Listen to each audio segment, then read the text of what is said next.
right, I think we had enough of that. Joining us now is Florida Congressman and candidate for governor of the great state of Florida, Byron Donalds. Byron, great to see you. Thanks for coming in.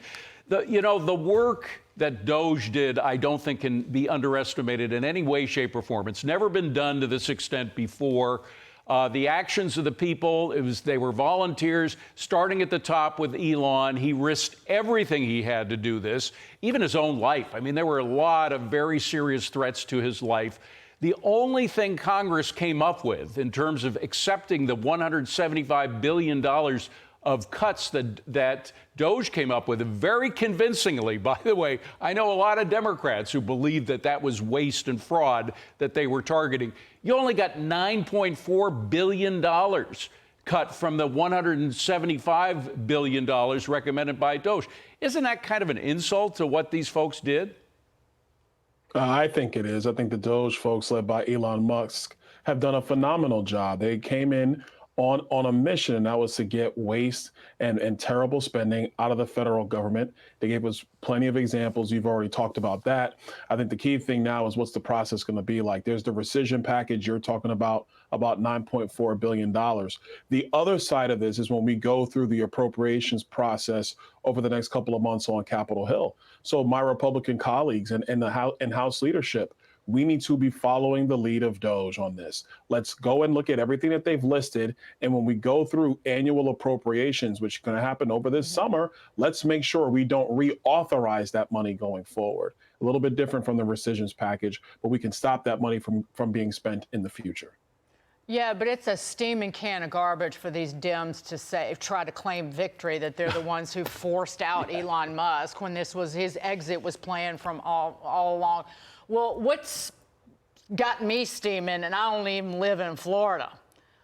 We spoke to you when this was just circulating in the rumor mill. Now it's near official. Congressman, the University of Florida Board of Trustees unanimously selected what some might call the left-wing nut, pro-DEI liberal wacko University of Michigan president, Santa J. Ono, as the University of Florida's next president, despite widespread opposition to his nomination because, well, just look at this glimpse into his beliefs.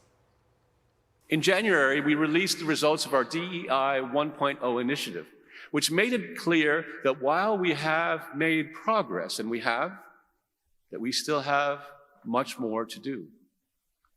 So as we look to DEI 2.0, let us strive to nurture thoughtful and understanding citizens. Racism is one of America's original sins. And the University of Michigan has not been immune from participating in racism. Congressman, here's my favorite quote: "Far too many awards go to men." How does this pick line up with Florida's values? Is the whole point to drive potential students away from the University of Florida? And what can be done? I thought Florida was where woke goes to die. It's where woke goes to spread like mold, apparently. Well, let me just tell you this. One, there's another vote that has to be taken in Florida, and that's with our Board of Governors. They have to weigh in on this decision as well. When I was on your show about a month ago, I said they need to restart this search process. Can't believe this is the only candidate that the University of Florida can have, and the Board of Governors has an opportunity to make sure that this search process gets started again. Number two, Florida is where woke has gone to die. And I do give full credit to Governor DeSantis. He has led on that and demonstrated that type of leadership, not for Florida, obviously, but for so many other states around the country to follow his lead and follow Florida's lead. But the Board of Governors needs to take a long, hard look at this. I think the search committee process needs to be restarted. Too much has come out since I made my comments a month ago where there's not a thorough vetting of this choice. I think the trustees, some of them I know, some of them I don't. I think they really tried to go in and think about what's going to be in the best interest of Florida going forward, the University of Florida. But there are way too many issues for this to just be a single candidate just going through the process. I think the Board of Governors needs to weigh in on this. I think they weigh in next week. By the way, there's also a matter of whether he's is worth it. Apparently, there's a report out, we haven't confirmed it yet, but that the salary is going to be increased by 50% from $1 million to $1.5 million. Do you know anything about that? No, that's something that the trustees will probably have gone through their budget negotiations after this all gets resolved. If he's essentially verified and validated by the Board of Governors, they will go to contract negotiations. So maybe there's some conversations around that. But at the end of the day, what we have going on at the University of Florida is that this was the only pick that came through the vetting process, the only one the trustees were given an opportunity to consider. The Board of Governors is now going to weigh in. And what I would say that to them is we need to restart the search process. Too much has come out about Mr. Ono. Yeah. I don't know the man, but I will tell you, if he actually ends up becoming the president of the University of Florida, and I step in as the state's next governor, we are going to be observing him very, very closely.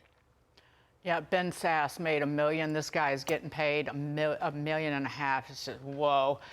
Congressman, you mentioned running for governor. You plan to make Florida the financial capital of the world, and that includes crypto.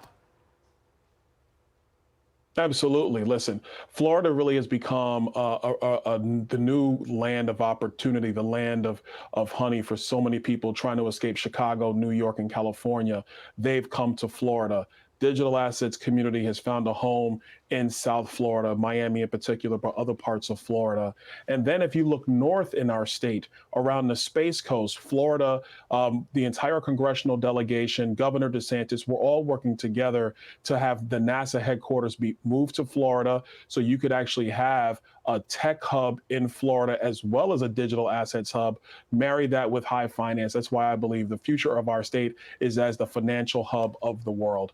We have the tools, we have the ability, we have the talent. You know, we got the weather. Florida has it all, and we believe that's where the country's going. It's just a shame that New York couldn't get it right, because they're going to lose that title of the financial capital of the USA, if not the world. Congressman, great to see you again. Thanks very much for being here. Appreciate it. Thank you.